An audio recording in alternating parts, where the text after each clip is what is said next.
Liberdade é algo que não se negocia e durante muito tempo, e ainda hoje, isso foi usado como arma de manipulação, como uma arma de deixar as pessoas presas a um sistema.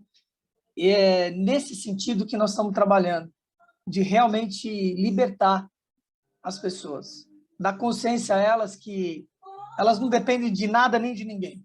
Isso não quer dizer que ela faça tudo sozinha, mas ela tem a livre escolha de fazer o que quer, com quem quer, do jeito que quer e ser do jeito que é.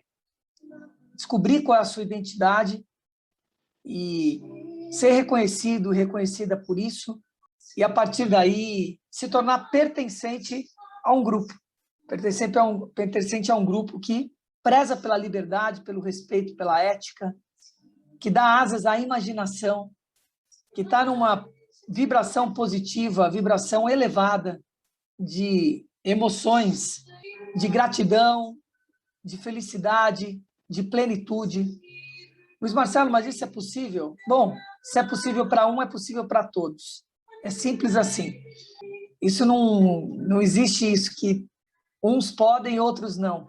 Felicidade não é algo que pertence a alguém. Felicidade é algo que é inerente, como o amor, ao universo.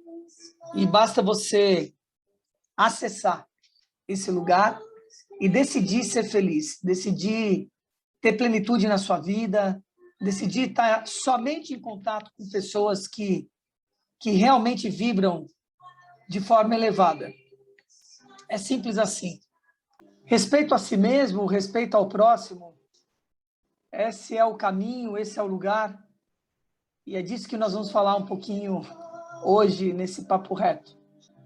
O tema é pertencimento e, nesse sentido, nós precisamos entender a que lugar que a gente pertence. Você tem essa sensação, esse sentimento de pertencimento com a sua família, com seus amigos, com a sociedade, com o seu bairro, com você mesmo? Essa é uma pergunta muito importante, sabe, de se fazer e de compreender se isso existe realmente na sua existência, né?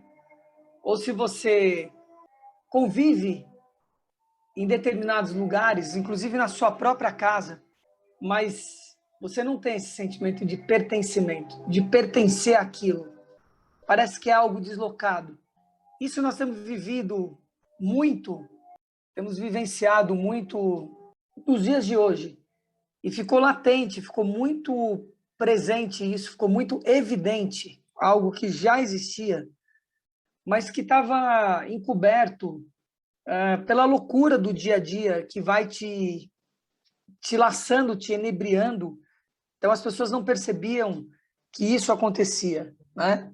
Mas já estava aí presente, né? O que ficou evidenciado com a questão da pandemia, porque você teve que conviver mais dentro da sua casa, com a sua família, com seus filhos, pais, ou o que quer que seja. E aí essas questões começaram a vir à tona. Assim, que relação? Qual é o tipo de relação que eu tenho? Será que eu me relaciono? Me relaciono mesmo? Se eu me relaciono, então não tenho nenhum problema. Agora, se eu não me relaciono e preciso me relacionar e não sei como me relacionar, se tornou uma questão e um problema. E isso ficou, como eu disse, muito claro, muito evidenciado a partir da pandemia, que as pessoas tiveram que realmente ficar em casa, junto, uns com os outros. E aí, eu tô, mas não tô. Eu convivo, vivo, mas não vivo e não convivo com essas pessoas.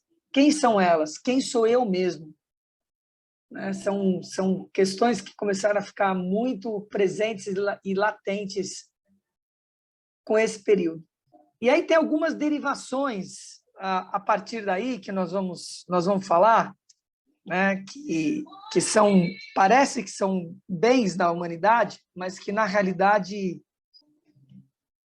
não são a realidade. Então esse acolhimento ou essa questão de olhar para as minorias, então, que não pertencem à sociedade, por exemplo, porque a sociedade não acolhe, não tem pertencimento, fica isolado, né? Tem um isolamento, né? dos LGBTSYWVH, né? Dos negros, dos pobres, de não sei o que lá, e assim por diante. E eu não estou aqui falando mal de nenhum deles, né? Eu estou falando de como é feito esse movimento, como foi feito o movimento do resgate do feminino, e aí se criou as feministas. Então, eu sou um psicopedagogo transdisciplinar holístico, o que significa a inclusão de todos. E significa trocar o ou pelo e isso, e aquilo mais.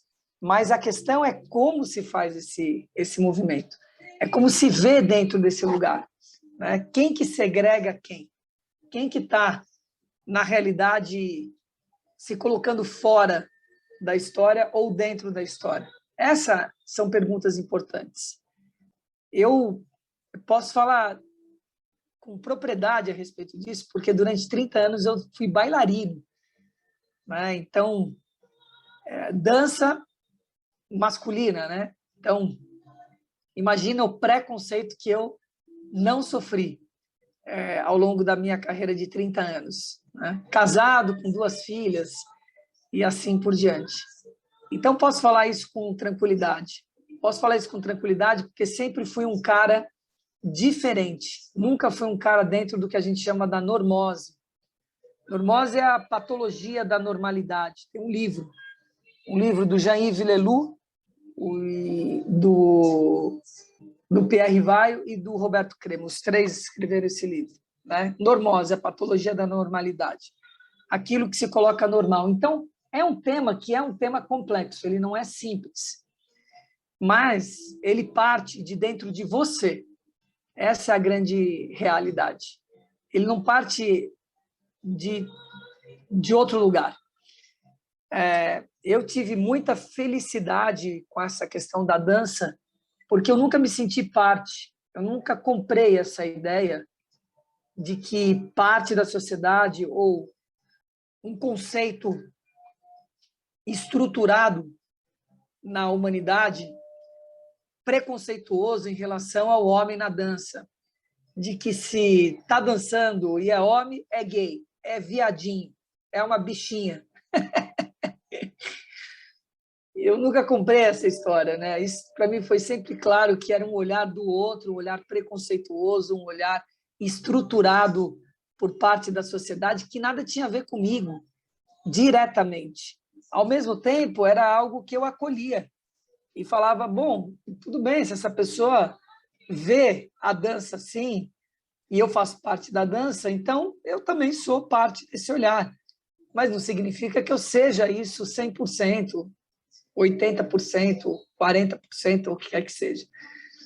Só significa que existe esse olhar, né, sobre essa questão.